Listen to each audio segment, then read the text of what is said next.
मित्रांनो, आजच्या व्हिडिओमध्ये अतिशय महत्त्वपूर्ण प्रश्न घेण्यात आलेले आहेत. कारण हे प्रश्न इथून मागच्या बऱ्याच स्पर्धा परीक्षांमध्ये विचारण्यात आलेले होते आणि इथून पुढं पण विचारणार आहेत. त्यामुळे या प्रश्नांचा तुम्हाला 100% फायदा होणार. त्यामुळे हा व्हिडिओ तुम्ही काळजीपूर्वक शेवटपर्यंत पहा. चला तर कोणत्याही प्रकारचा वेळ आपण वाया न घालवता या व्हिडिओला सुरुवात करूया. तर पाहूयात आजच्या व्हिडिओचा पहिला प्रश्न. महाराष्ट्राचे पहिले मुख्यमंत्री कोण होते? महाराष्ट्राचे पहिले मुख्यमंत्री यशवंतराव चव्हाण हे होते. कोणते शहर महाराष्ट्राचा हरित पट्टा म्हणून ओळखले जाते? नाशिक हे शहर महाराष्ट्राचा हरित पट्टा म्हणून ओळखले जाते.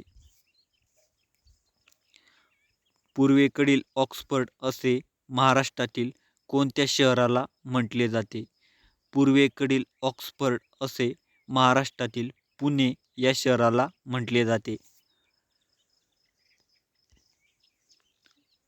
अजिंठा वेरूळ लेण्यांची निर्मिती कोणत्या राजाच्या काळात झाली होती? अजिंठा वेरूळ लेण्यांची निर्मिती राष्ट्रकूट या राजघराण्याच्या काळात झाली होती. महाराष्ट्रामधील सेवाग्राम आश्रमाची स्थापना केव्हा केली होती? महाराष्ट्रामधील सेवाग्राम आश्रमाची स्थापना 1936 या दिवशी केली होती. तर महाराष्ट्रामधील सेवाग्राम हा आश्रम वर्धा या जिल्ह्यात आहे आणि या आश्रमाची स्थापना 1936 या वर्षी केली होती. आणि हा आश्रम महात्मा गांधी यांनी स्थापन केला होता. केव्हा? तर 1936 साली. ह्या तिन्ही गोष्टी तुम्ही लक्षात ठेवायचे. केव्हा सेवाग्राम आश्रम कोणी स्थापन केला? तर महात्मा गांधी. केव्हा स्थापन केला? तर 1936. कोठे स्थापन केला? तर वर्धा या ठिकाणी. कोणत्या शहराला महाराष्ट्राची पर्यटन राजधानी म्हणून ओळखले जाते? छत्रपती संभाजीनगर या शहराला महाराष्ट्राची पर्यटन राजधानी म्हणून ओळखले जाते. महाराष्ट्राचे पहिले राज्यपाल कोण होते? महाराष्ट्राचे पहिले राज्यपाल श्री प्रकाश हे होते.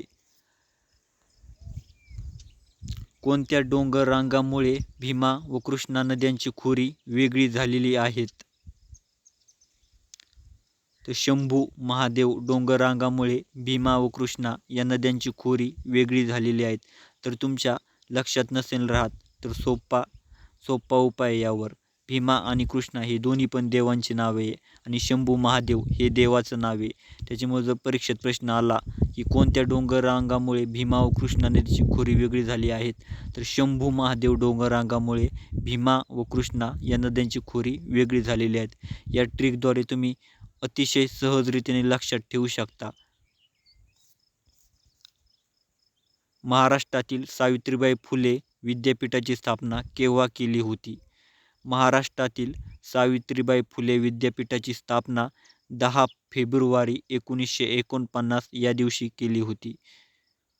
आणि मित्रांनो, महाराष्ट्रातील सावित्रीबाई फुले विद्यापीठ हे पुणे या ठिकाणी स्थित आहे आणि पुण्यामध्ये या सावित्रीबाई फुले विद्यापीठाची स्थापना 10 फेब्रुवारी 1949 या दिवशी केली होती.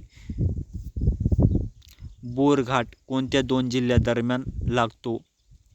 बोरघाट पुणे ते मुंबई या दोन जिल्ह्यादरम्यान लागतो. श्री गिरिजात्मक लेण्याद्री हे गणपती मंदिर कोणत्या जिल्ह्यात आहे? श्री गिरिजात्मक लेण्याद्री हे गणपती मंदिर पुणे या जिल्ह्यात आहे. महाराष्ट्र पशु व मत्स्य विज्ञान विद्यापीठ कोणत्या जिल्ह्यात आहे? महाराष्ट्र पशु व मत्स्य विज्ञान विद्यापीठ नागपूर या जिल्ह्यात आहे. महाराष्ट्रातील डाळिंब संशोधन केंद्र कोणत्या जिल्ह्यात आहे? महाराष्ट्रातील डाळिंब संशोधन केंद्र सोलापूर या जिल्ह्यात आहे. काव्य विहारी या टोपण नावाने कोणाला ओळखले जाते? काव्य विहारी या टोपण नावाने धोंडो वासुदेव गद्रे यांना ओळखले जाते. घृष्णेश्वर ज्योतिर्लिंग महाराष्ट्रातील कोणत्या जिल्ह्यात आहे? घृष्णेश्वर हे ज्योतिर्लिंग महाराष्ट्रातील छत्रपती संभाजीनगर या जिल्ह्यात आहे. बॉक्साईट या लोह खनिजासाठी कोणकोणते जिल्हे प्रसिद्ध आहेत? बॉक्साईट या लोह खनिजासाठी महाराष्ट्रातील कोल्हापूर, रत्नागिरी आणि सिंधुदुर्ग हे 3 जिल्हे प्रसिद्ध आहेत. धोपावे हा औष्णिक विद्युत प्रकल्प कोणत्या जिल्ह्यात आहे? धोपावे हा औष्णिक विद्युत प्रकल्प रत्नागिरी या जिल्ह्यात आहे. औंढा नागनाथ हे ज्योतिर्लिंग कोणत्या जिल्ह्यात आहे? औंढा नागनाथ हे ज्योतिर्लिंग कोणत्या जिल्ह्यात आहे?